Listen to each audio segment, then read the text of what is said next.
जुबानी जंग तेज हो चुकी है। ऐसी कड़ी में सीएम योगी आदित्यनाथ भी महाराष्ट्र पहुंचे। क्या कुछ उनकी तरफ से कहा गया, सुनिए। भी नहीं, आज तो भारत की सीमा सुरक्षित है, दुश्मन घुसपैठ नहीं कर पाता है, आतंकी वारदात को अंजाम नहीं दे पाता है, बल्कि एक और भारत अपने 80 करोड़ लोगों को फ्री में राशन की सुविधा का लाभ दे रहा है और दूसरी तरफ पाकिस्तान 23 करोड़ की मात्र आबादी वहां भी भूखों से मरने के लिए तड़प रही है। बहनों और भाइयों, देश के अंदर आज सुरक्षा का वातावरण है। आतंकवाद की जड़ कश्मीर की धारा 370 समाप्त हुई। कांग्रेस अभी फड़क रही है कि इसको फिर से लागू किया जाए, लेकिन प्रधानमंत्री मोदी जी ने कह दिया है कि कांग्रेस की 4 पुश्त भी कश्मीर में धारा 370 को फिर से लागू नहीं कर सकती। आज देश के अंदर वर्ल्ड क्लास इंफ्रास्ट्रक्चर बन रहा है। Highway, railway, metro, IIT, IIM, AIIMS, 1 district 1 medical college, हर घर नल की योजना जैसी योजनाएं भी लागू हो रही हैं। तो गरीबों के कल्याण के लिए भी अनेक कार्यक्रम देश के अंदर चल रहे हैं। चाहे वह पीएम आवास की योजना हो,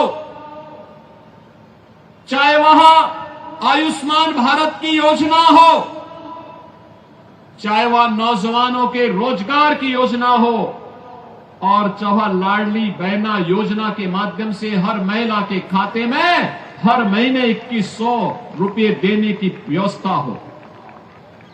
यह कार्य कांग्रेस नेतृत्व की महाअघाड़ी गठबंधन की सरकार भी कर सकती थी, लेकिन उन्होंने तो कोरोना जैसी महामारी के दौरान भी कुछ नहीं किया।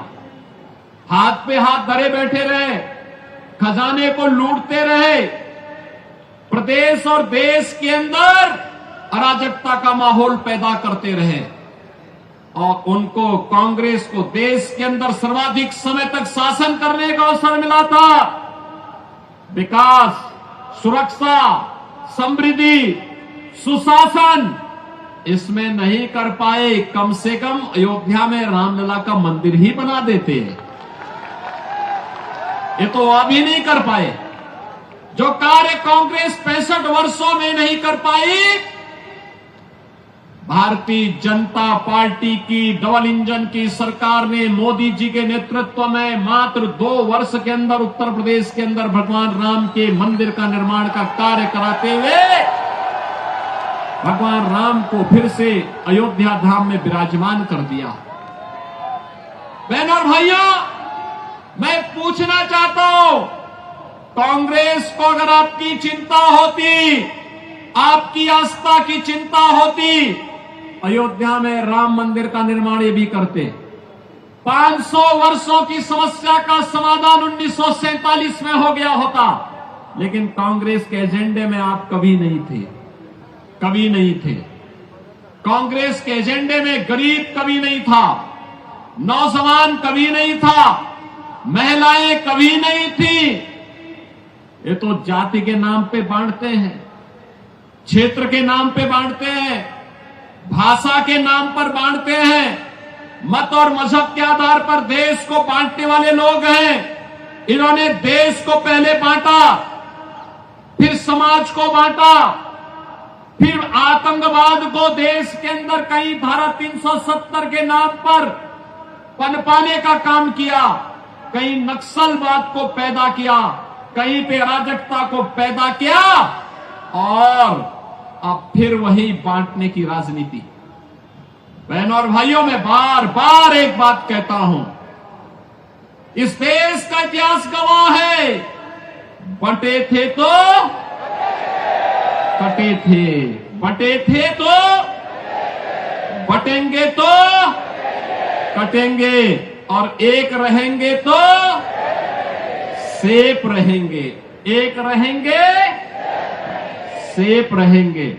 और यही आह्वान करने के लिए आया हूं, बंटना नहीं है। बंटना नहीं है, बटेंगे तो कटेंगे। और इसलिए एक रह करके महायुति गठबंधन के नेतृत्व में भाजपा या शिवसेना या एनसीपी के जो भी उम्मीदवार प्रधानमंत्री मोदी जी के नेतृत्व में महाराष्ट्र के अंदर इस चुनावी समर में है, उन्हें विजयी बना करके भेजना है और महायुति की भाजपा नेतृत्व और शिवसेना एनसीपी की सरकार महाराष्ट्र के अंदर फिर से बना के लेके आना है। सहमत हैं? सभी लोग सहमत हैं?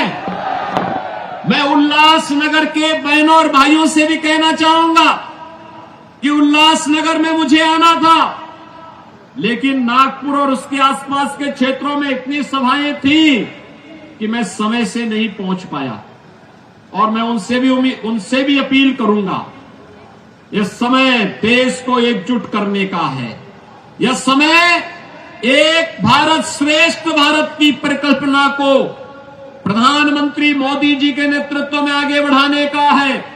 यह समय भारत को विकसित भारत की परिकल्पना को साकार करने का है। और यह कार्य केवल और केवल भारतीय जनता पार्टी, शिवसेना, एनसीपी नेतृत्व की महायुति गठबंधन ही कर सकता है। और इसी के लिए आप सबसे मेरी अपील है, भारतीय जनता पार्टी ने मीरा महेंद्र से श्री नरेंद्र मेहता जी को अपना उम्मीदवार बना करके आपके बीच उतारा है।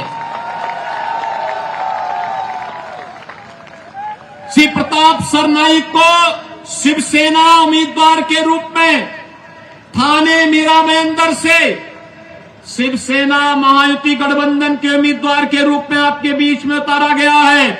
और उल्लासनगर से श्री कुमार उत्तम चंद एलानी को भारतीय जनता पार्टी महायुति गठबंधन के प्रत्याशी के रूप में उतारा है। इन सबको आपका आशीर्वाद प्राप्त होगा। जहां तक मेरी आवाज जा रही है, दोनों हाथ उठा करके सभी लोग सहमत हैं तो मेरे साथ बोलेंगे, भारत माता की, भारत माता की, भारत माता की जय श्री राम, जय जय श्री राम। नमः पार्वती पतिये हर हर